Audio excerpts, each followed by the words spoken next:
Rara avis, which you know means rare bird in Latin,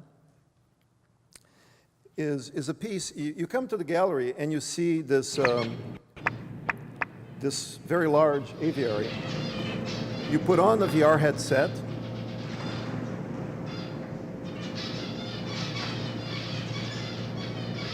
and you find yourself in the body of the parrot, of the macaw. It is a telerobot. This is not bad video. This is video recorded in real time.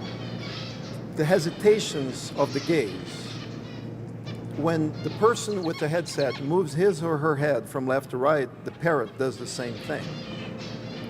Let's say it parrots your movement. This work is on the internet, and control and voice and vision are coming and leaving the body of the parrot. The parrot is a hub, a dynamic hub. So somebody from Sweden could say something, the parrot would repeat that, and the bird could fly away scared, which could trigger a human to get closer or far away. Everything is interconnected. And sometimes there were large gatherings in the body of the macaw, and humans and birds alike could hear what these individuals were saying.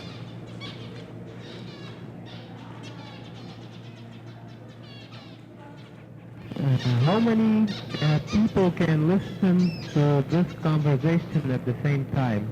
Is it only like point to point, or everybody that's shown on screen? There's too many people, that's what it is. Doug, are you there? Yeah, where's this gallery at that's showing here? Where's this at? It looks like an art gallery. Is that your house? That's an art gallery.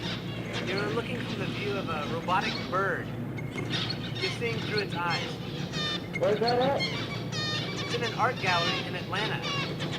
That's pretty... The dude's girlfriend comes in, the other says, "Hey dude, is that your house?" No, it's an art gallery. This was in fact the Center for Contemporary Art in Atlanta. So imagine all these people are gathered inside the body of the macaw, having this conversation. Everything is coming out of its mouth. The birds are exposed to this. Humans are trying to figure out what's going on. So the work brings the local and the remote, the human and the non-human, the living and the robotic. All of this comes together to produce a cultural space back in 1996 that I believe progressively will be our de facto society. In those days, if museums had a fax machine, it was a miracle. So I actually had to cable the museum by hand myself in order to do this kind of work in the museum.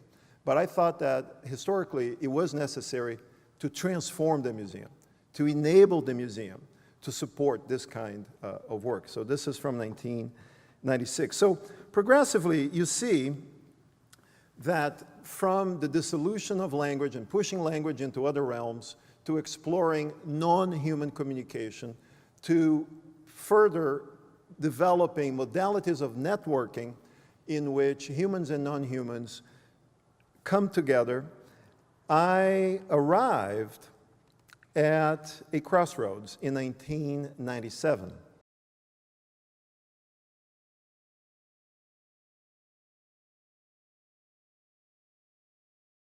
I'm presenting an artwork entitled Natural History of the Enigma.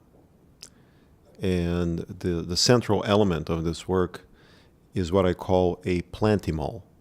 And that is, in this case, a plant that has animal elements.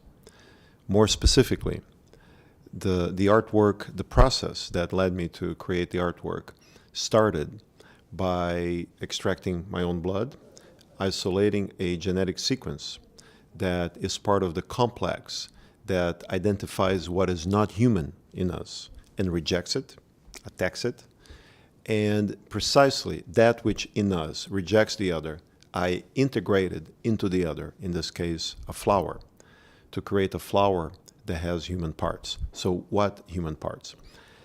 from my red veins to the red veins of the flower, because my DNA is only expressed in the red veins of the flower, my DNA is integrated in the chromosome of the flower. So the flower took up my DNA as one of its own. Creating life is a moral imperative for an artist whose aesthetics is that of creation of life.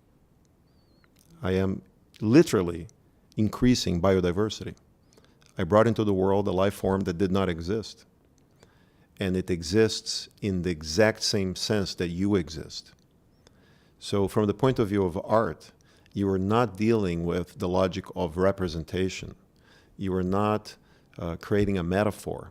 You are not alluding to imagination alone. It's the opposite.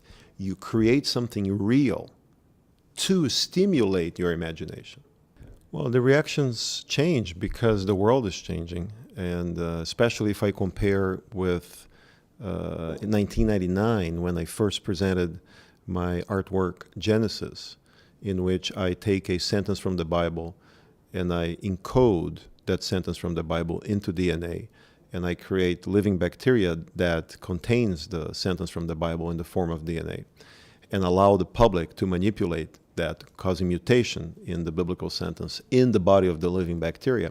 In 1999, there was a certain amount of